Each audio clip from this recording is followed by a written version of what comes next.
But today, while many people associate sports psychology with elite athletes, the principles behind it can actually help all of us, whether you are a student preparing for exams, or they're doing exams, but they will later on, other than the holidays. A professional, now I'm talking, facing workplaces, pressure, delivery, deadlines, you're a parent raising a family or naughty children, an entrepreneur building a business, all inclusive, by the way, or simply someone trying to make better decisions under stress. So this morning we're asking, how can training your mind change the way you perform in everyday life? Wow. Mr. Tobias! That's a very good morning. Good morning, Mr. Tobias. Good morning, guys. How are you? I'm very happy to be here with you guys today.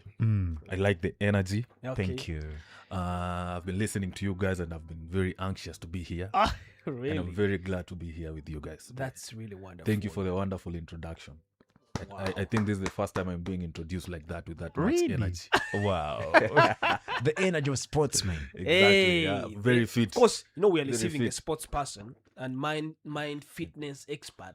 So we can't just introduce you like any other person. Thank you. We need to put that energy in ourselves so that people listening to us, they know that now we have someone with fitness inside the studios. So, Toby, Arafat began with three, what did you call it? He says three most important parts of three the most important parts of the body. Maybe he will correct me. I know there is the brain. It's very important. There is the heart. But someone else was saying, the lungs. though you talk about the heart, the lungs are very important. And then the other one is the legs. And I kept on asking myself, why the legs? How do the legs comes in this game? Because for me, honestly, I knew that the heart, the brain, and the lungs are the most important parts of the body. Because if any of those ones is not functioning, there's going to be a problem. So, but the legs was like, when your legs are not functioning, that means you cannot what? You cannot move from one place to another. And if you can't move from one place to another, the other three parts of the body that we talked about don't function. Because when you can't do exercise, when you can't do, rotations, can you imagine that the heart, the brain, and the lungs will have problems? If you're seated in one place for a whole year, think about it. I respectfully disagree. Okay. With the That's legs. why you're an expert. I Yeah, that's why. respectfully disagree. So that person who said it, I also now say that no, you are wrong, because Think now an twice. expert is going to tell me the truth. Exactly, and here is why. I think in our communities we've seen people without legs, and they are functioning well. They can do things, they can walk, they have wheelchairs, they can still function in society, even without the legs. Okay. However, every body part is important. Every organ is equally important because they work hand in hand. But of course, the brain is one of the most important ones. Okay. And why is it important? Because it controls every action that's in the Wow. body. Yeah. So like for my heart to beat, my brain is involved. For my lungs to breathe, the brain is involved. So the brain is a vital part, but it cannot only be there alone. Very true. Because there are some people who are, you can be alive, but the brain is not functioning. Therefore, you're not able to do any tasks, or you're struggling because your brain is damaged. Very true. Yeah.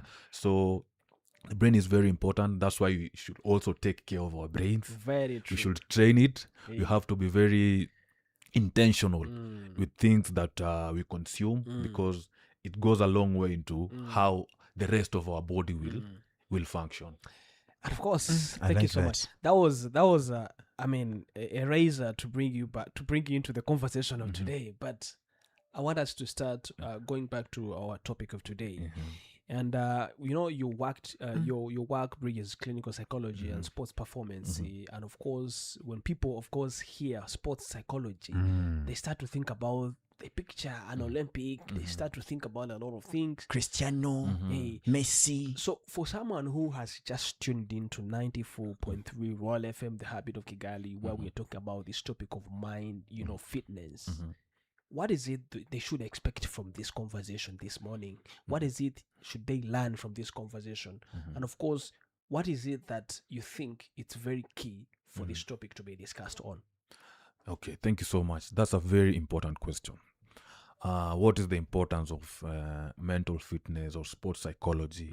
And one thing that you'll realize even in this discussion is not, even if it's labeled sports psychology, it's not only about athletes or athletes at the elite level, because we'll come to realize as we continue the conversation that we are all performers in different areas of life. We have people working, we have people in leadership positions, we have, and they all require performance of the mind. So being in this field of sports psychology, I'm a clinical psychologist, now specializing in sports psychologist, and I can tell you that I've had the privilege to even work with the BAL champions. I don't know if you are aware, the RSSB Tigers. Yeah, so this is a topic that is very important. It's not only for the elite; it can also go to the grassroots, and you'll realize that there's a lot that needs to be done, especially in this in our continent, because it's not yet that receptive, and it is a very important tool, to be included in life. Yeah. So when you talk about that, you've worked with the RSSB Tiger. It's one of the teams that I loved in my main Rwandans in basket. They won hats. And of course, that now sends a question to someone who's listening that you've worked with them. What have you done with them? Because these are basketball players. What would you tell someone who is shocked? Worked with them about what? What do you do? What did you do with them? Exactly. Or what can you do for a sports person like that? Those ones. Exactly. So that's a very good question, because you're wondering, this is a sports. What does a psychologist have to do with this? Yes. With this sport? But you see, athletes are human beings. Yeah, they are human beings, just like us, just like everyone else. They go through life challenges, they go through stress. Yeah, and on top of that, there's pressure on them to perform. Yeah, you see, so they go through a lot. Yeah, so in order to make them perform at the optimum level, at the level where they are, at their best, you not only focus on the physical aspect of the sport, you also focus on the mind. So we do something we call mental skills training. Yeah, so we do and among the things that we do is mindfulness training, concentration training, goal settings, self-confidence, visualization. These are some of the things we do. Resilience training. Yeah, so these are some of the things that when you're trained as an athlete, you're able to perform at an optimum level. You're able to overcome the pressure that comes with the game, the anxieties, such things. So these are some of the, but not limited, some of the things that we do with athletes. So those are high performance skills, in other words. I mean, of course, this conversation is where it's getting, in my opinion, sweet. We all want to perform optimally. They said, of course, in your introduction, leadership, a leader wants to be able to lead the organization or whichever entity they are leading perfectly well. Or maybe not perfectly, because there could be some gaps that could not go or fit up so well, but at least you may not fall short of the goals or the vision. Now, the few you've mentioned, for example, mindfulness, whatever, would you take us through a bit, one at a time, so that we see whether, if that's what the athletes use, because RSB Tigers, I mean, kudos to them. True, yeah. Despite the pressure in South Africa for the qualifications, now here, until they clinched the championship, the way you applied that and how best we can use some of those in our daily lives for the better of ourselves. Exactly. And just on that scenario that you've mentioned, there's something we call resilience training. And resilience is the ability to come back after a setback. After disappointment. And everyone can experience, not only athletes, at work, at school, you can experience a setback. But now resilience is the ability to come back stronger regardless of the setback that you're going through. Yeah, so you just prepare your mind that this is part of the process. These things will happen at some point. Life is not just straight. It has hills and valleys. Sometimes things will be going well, sometimes things will be going rough. However, if your mind is fine-tuned to understand that this is just a process, because for most people what happens is that when they experience a certain hindrance, they're like, now this is hard, I cannot proceed with this, or they give up. Yeah, but resilience teaches you that it might be hard at some point, but you need to keep going. You need to be resilient. Yeah, so you come back off the setback. Or even when people doubt you, yeah, they're always there. And these are things that are out of your control. Come rain, come sunshine, whether you do good things or bad things, some people will always criticize you, talk bad about you, but you have to be resilient enough to proceed with your goals. Okay, let's speak to someone who has been performing quite very well in an institution, in a tournament, even in radio, like many of us, and you've done your best to perform well, but there's those challenges that comes with we know that, as you mentioned, that the many challenge, people don't like what you do, people will not appreciate what you do at all times, and if I am a player that has been performing well, but the season lands and my performance is really down, and I know very well nothing has changed, how do you bring up this person? Just give us a simple, just enter this person's brain right now on the show and tell us, this is one thing, if you underperforming right now, and you're one of those that you need to do A, B, C, D, not even on football or any, sports game, but to someone who is poorly performing. Exactly. So first things, if you notice, and this is the most important thing, awareness, being aware that I'm experiencing a decline in my performance, and just being aware of that situation is the first step of recovery. Why? Because once you are aware of the area that you're lacking at, or the area that you're struggling with, then you have the capacity or the capability to go and seek for help, for assistance. Yeah, and that's where most people struggle, because of the stigma, of course, in mental health, because the fear of being judged, the fear of people saying that you're not enough, or you are weak. Yeah, happens mostly to men and athletes. The moment you show any sign of vulnerability, you are labeled a certain way. So the awareness is very important, and once you are aware, you get to seek professional help. So that's why it is very important to have like a professional, like a psychologist based in a certain team, because once they are able to reach out to you, you can be able to assess, see what's going on, and help that individual improve slowly by slowly in the areas that they're lacking. Because you'll find that maybe they're struggling with low self-esteem, they're struggling with confidence, they're struggling with any type of issue. So when they have a safe space and availability of a professional who can be there to listen to them, you can have a coach, but sometimes they are not equipped to understand what you're going through. Maybe for them, they're like, me, I want you to perform every day at 100%. But sometimes you're not quite well psychologically. Yeah. So I do the assessment, we figure out the root cause of the problem, and we start addressing. And you'll realize that with any mental health issue that anyone can be going through, the first step is to try and be aware of it. And after you're aware of it, you confront it. And I'll give you an example. Let's use an example of students in school, maybe expecting exams. You'll find maybe near that time, they are anxious about the exams. They're stressed up.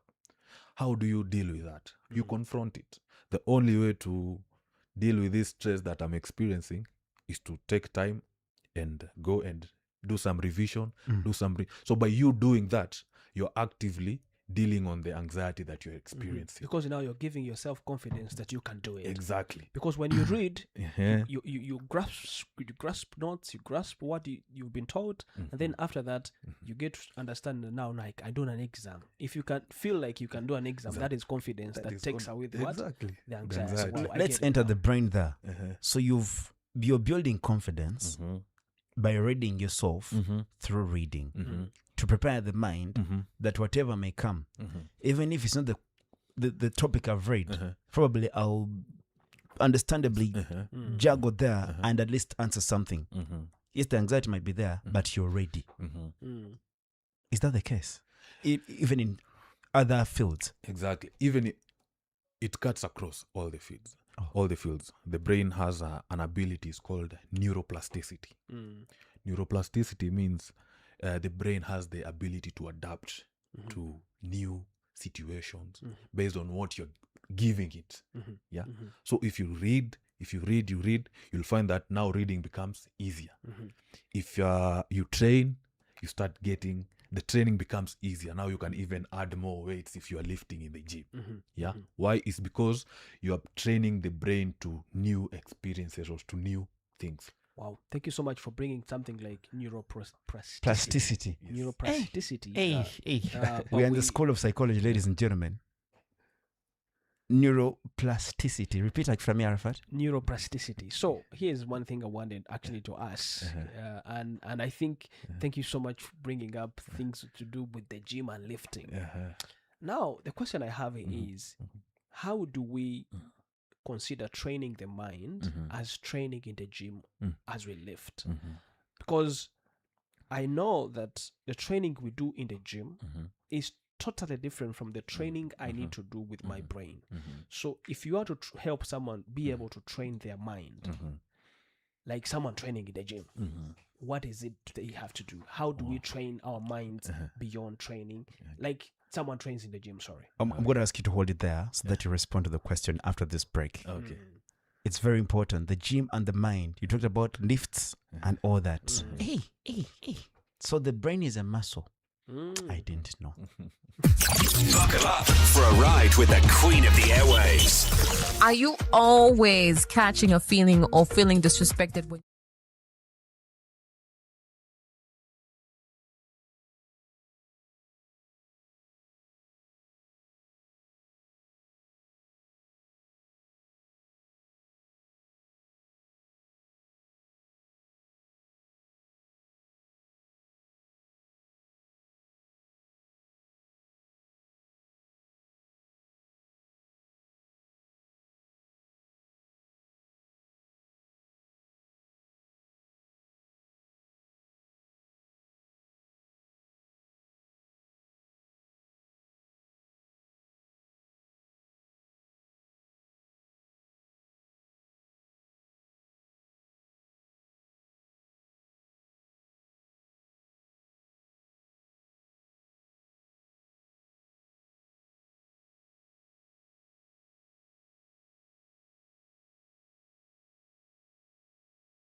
One, by the way, you could call us and ask a question.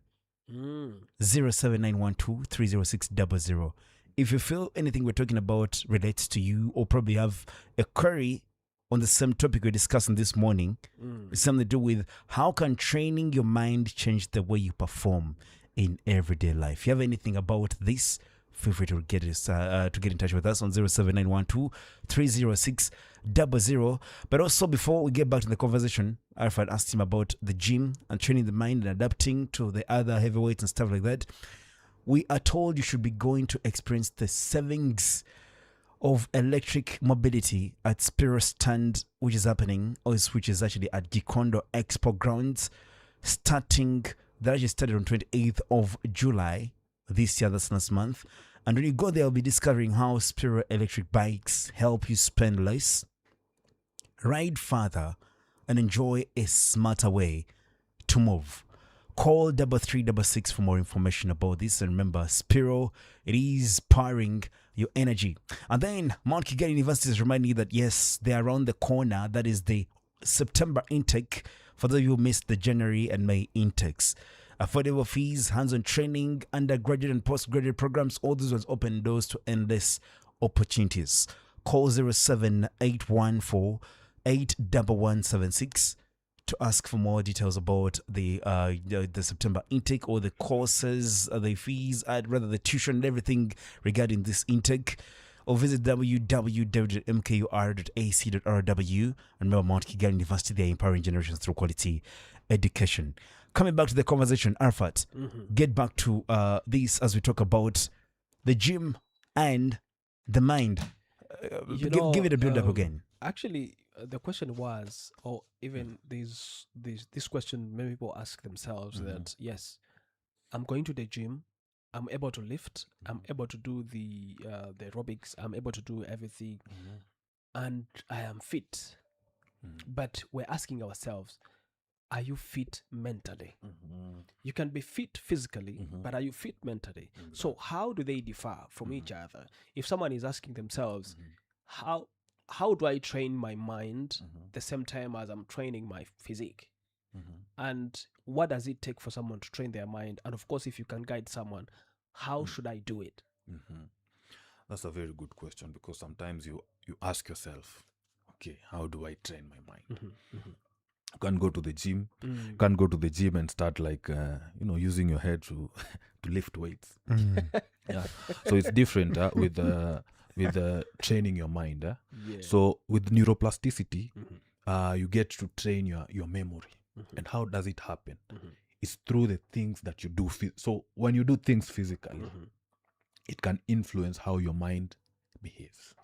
So it starts from the physical, for the most part. So you tend to improve your focus, concentration. See, those things are all in the mind. Yeah. So the more you expose yourself into things that will make you focus, improve. Yeah. Even people with diseases like dementia, the more they exercise, they do activities that involve concentration and focus, it refines the brain so that it can be more used to a new thing or something that was forgotten. See, the same way when you have to read something to understand it, by you doing that, or doing exercises that involve focus on concentration, you are actively working on your brain. So you're training your brain to function. You're training your brain.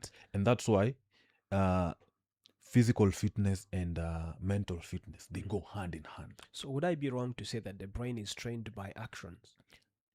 You're not wrong. You're 100% right. Because in action, that means nothing is going on. But you are doing something that engages the brain functioning. That means something is going on. So according to you, if there's one exercise, if someone is training the brain, let's assume the brain had a subscription, like in the gym, a gym subscription. And what is that exercise that you think many people would avoid? I think one thing that you can avoid on doing anything that is of sorts of mental training, one thing to avoid is anything that is a bad training. For example, a bad training or a bad behavior, doing it consistently. Because now when you do that, you're also training the brain to be strong in that. What is bad training in this case? I can give you scenarios. For example, in the physical form, you can say maybe doing any type of exercise with a bad form.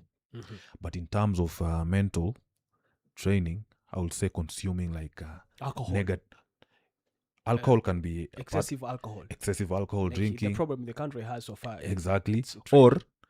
Or watching content that is not pornography. Like pornography, that is not adding value. So like doing things that are not adding value to you. So the neuroplasticity we talked about, you're stretching your brain to understand that this is okay. Exactly, but in the bad direction. In the bad direction. Oh. Now you end up maybe acquiring negative habits or behaviors. But now if you do the vice versa, if you do the good things, now you succeed more on those good things that you're training on.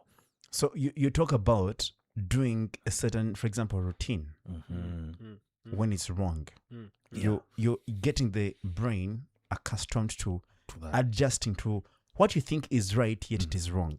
How Yes. dangerous is that? It is very dangerous because now you normalize a bad habit, which will cost you at some point at your workplace, in your social relationships. For example, maybe when you normalize substance use, when you normalize pornography, you end up destroying your life in the long run. Yeah, so it is very dangerous and it cuts across. You'll start declining. You might be enjoying because your brain has been wired to enjoy this. This is okay. Let me ask. Yes. Is that why people who are into more bad behaviors, at times they end up becoming very dangerous even to themselves? Because they think they are. They're cool. okay. The thing is okay. They're enjoying it, but it's something that is bad and it can even kill them. Yeah. So you see, when you do it more and more and more and more, You're training the brain you're training it to think that it's okay. Exactly. And that's even how sometimes addictions come up, because you've trained your body. Yeah, you become tolerant. Now the one bottle that you're drinking is not even enough, because you've trained your brain that this is what I'm used to do. So now you did even more to experience the previous feeling. Very Oh. true. So that's how it happens. It ends up becoming an addiction. It's kind of an addiction eventually. Now, let's get this into narcissism and relationships. Remember, it's talking about wellness. And of course, yes, ladies and gentlemen, we're still with Mr. Mondi Tobias from Solid Minds Rwanda. Our topic is, how can training your mind change the way you perform in everyday life? We know how narcissists have affected relationships. And to some women, they say it is a brain thing. It's a control that people bring on the others. For them, they're finding joy, pride in doing it, little knowing that it's affecting or inflicting harm on the other person to the extent that they cannot contain it anymore. So does that relate to what you're saying, that some of them do it thinking they're enjoying without acknowledging the fact that they are also affecting the other individual with whom they are engaging? Wow, that's a good question. And I know there's a lot that goes around. This word is being used quite a lot, narcissism. And most people don't have the real understanding of what narcissism is. So narcissism is a personality disorder. Yeah. I know people throw the word around very easily. You're a narcissist, this is a narcissist.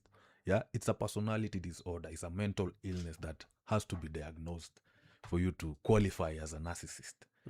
But now people are the way most people say nowadays, they are like, I have ADHD because you've forgotten something, or because you are hyper, or you say I have depression, that's because you're sad.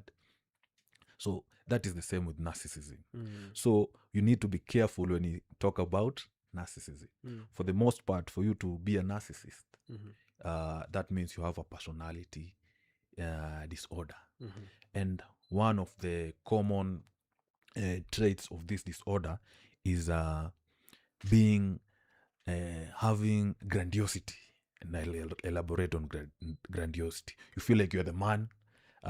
You're always right. You feel like you're above everyone else.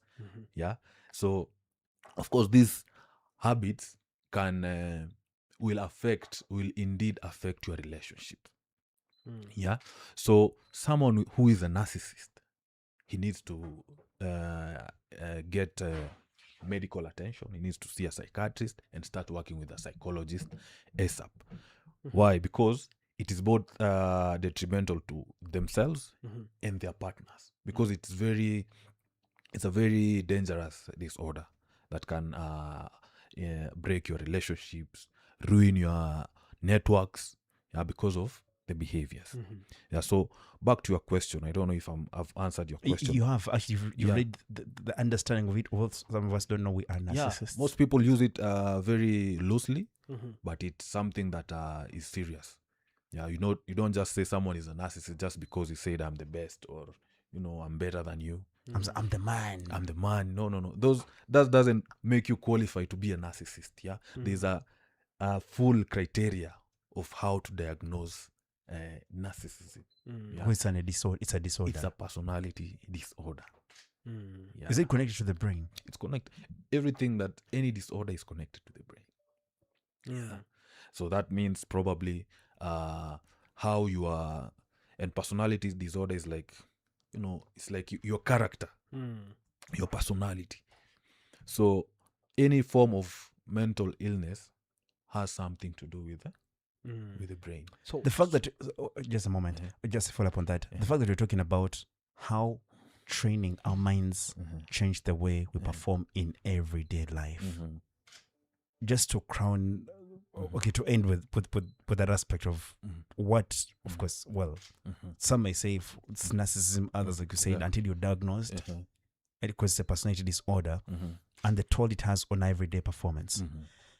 A man and a woman having that relationship, and one feels is being, for example, the behavior of a certain individual, let's say a man, some people think it's men, but also some women are. Yeah, exactly. Can But it's be- predominantly with men. Exactly, predominantly. Does it affect how we perform in everyday lives? Exactly, it will perform. So, with let's say for that example, a man and a woman, one of them is a narcissist. Yeah. So, what the man will do will affect, first of all, the lady who is involved with him. Why? Because they will be stressed. They'll feel like they're not being taken care of. Yeah. So it will hurt them. Yeah. And now for the narcissist, he thinks he's doing well, but in turn, he's destroying the relationship. You see. So that's how it works. So both he will be affected negatively, and also her wife and the family in general, they'll all also be affected negatively. And all this, it's in the mind. Yeah, it affects people psychologically, like the way I treat you.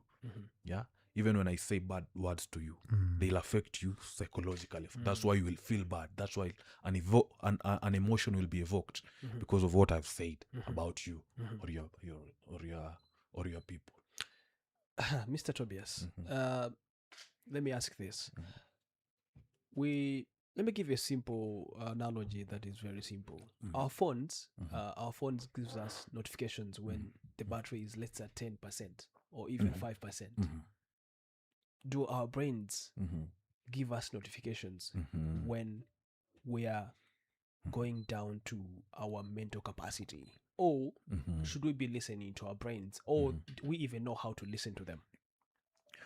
That's a very good question, because most people don't know when there's a notification that things are going wrong. And I'll just highlight some of the things that could work as a warning sign that now things are not going well and I need to maybe reach out, or I need to do something or adjust on my life. So how will you know that you're struggling, or you're going through, or you're not in a good place, or your battery is low? One of the things that when you go to a doctor or a psychiatrist or a psychologist, they will ask you, are you... Let's just start with someone who has not really gone there, Yeah. but who is struggling right now. Yeah, Because most of them don't go. Yes. of course. Now, if you start losing sleep, that could be number one indicator that there's something, The battery is going the low. battery is going down. You are not sleeping well. Either you are not sleeping at all, or you're oversleeping. Could be either. Another thing, you lose interest in some of the things that you used to enjoy.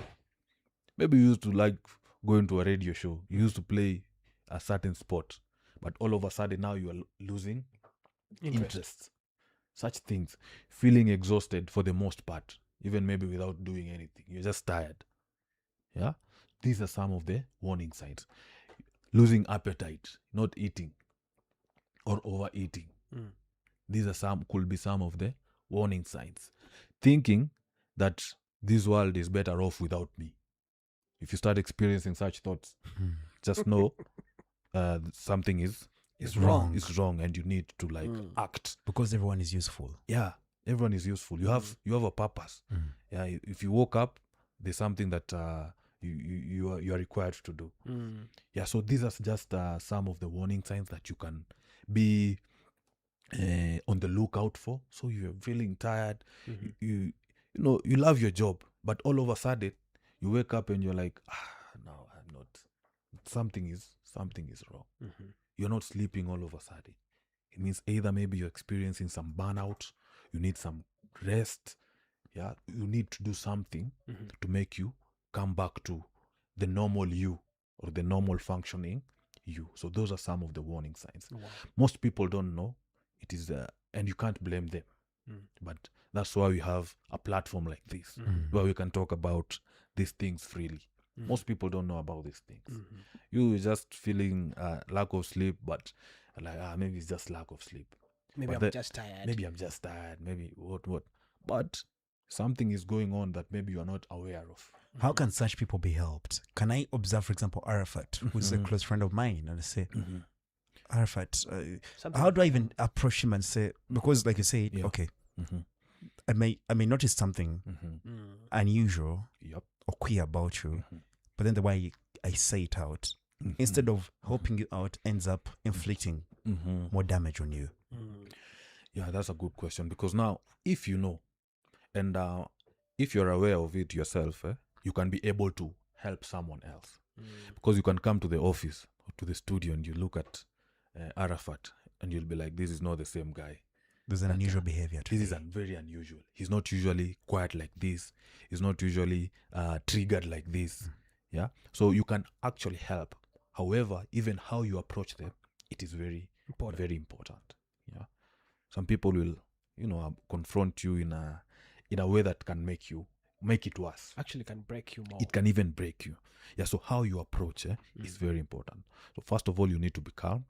You need to listen. You need to provide like a safe environment. And how do you provide a safe environment?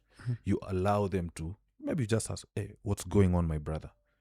And allow them to speak their mind. If they cry, is okay. Just allow them first to have that, feel secure that this is someone that is actually interested. And don't, also if you're seeking help, don't panic. Don't be quick to react. Don't be quick to take action. Hey, come, hey, let me call this, and just listen first.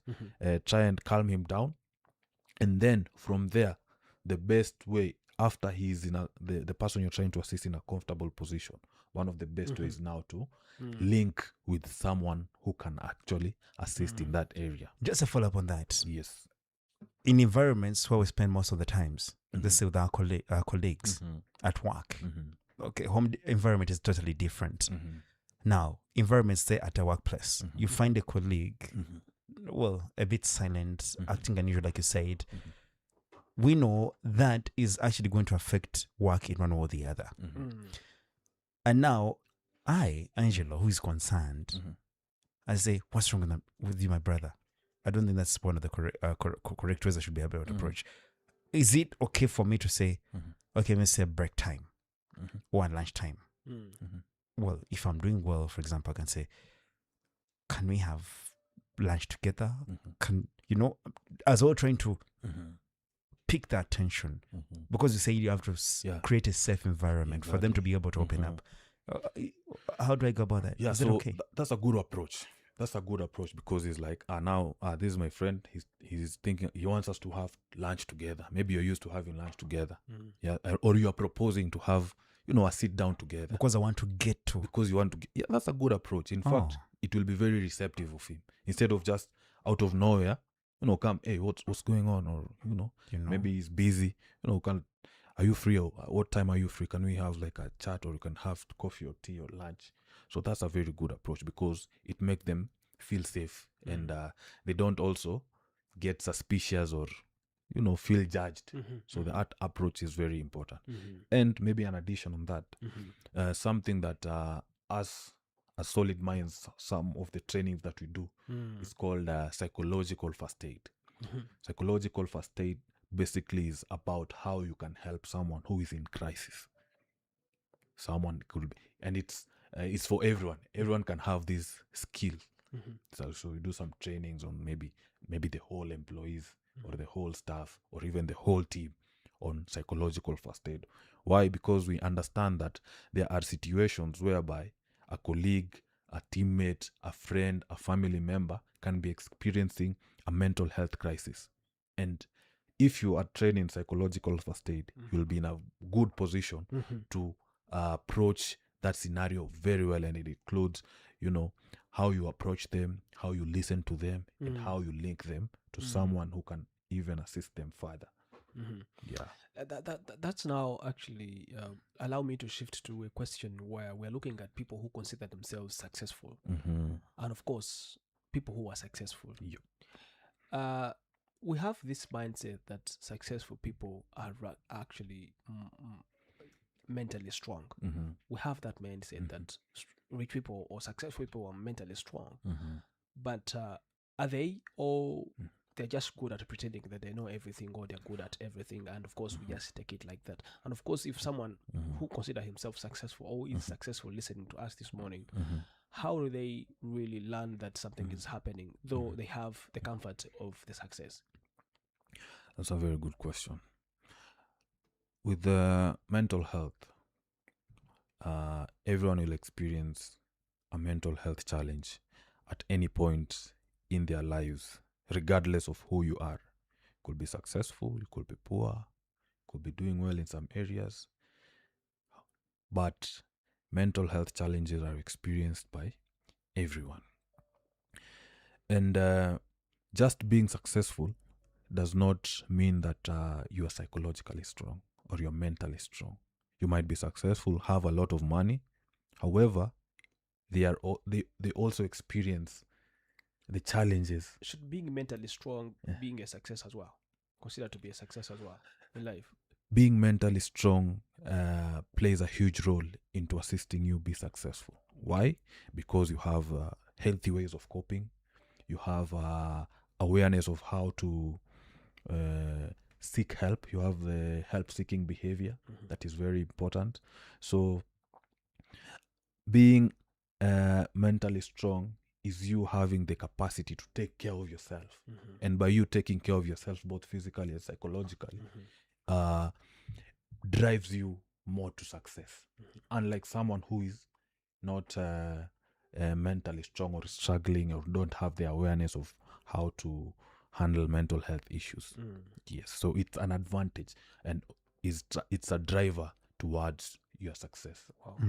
Yeah. Well, Mr. Otieno Omondi, I don't know, what will be your last, probably, the take home for anybody listening to us? Could be an organization, could be a CEO, could be other colleagues, anybody probably who's ready to work this morning. So this. My final words will be this: love yourself. And by loving yourself, I mean, if you say you want to do something, do it. If you promise yourself you'll do something, deliver the promise to yourself. It all starts with you. If you want to learn something, do it. Love that means you're showing love to yourself. So prioritize yourself in everything that you do. And with you doing that, even the people that you're interacting with will also benefit from that. So keep yourself first, work on yourself, be the best version of yourself. And how do you do that? By loving yourself. And with that, it will come with even your network, your circles. They'll also benefit from you actually focusing on yourself and being the best version of yourself. Train your mind to love yourself, Arafat. Have you heard? Neuroplasticity. Train your mind with positive things. Don't train them with negative things, because the brain will capture that and take it on. So that's what they're saying. Ladies and gentlemen, we must really appreciate Solid Minds Counseling Clinic here in Rwanda. They're on KG 573, house number 3 in Kachiru sector here in Kigali. For me, we talked about organizational first. How do you call it? Psychological first aid. Hey, do you know organizations need that? Very important. Family. Thank you so much, Omondi. See you next Tuesday. From around the world in 3 minutes, the news updates on 94.3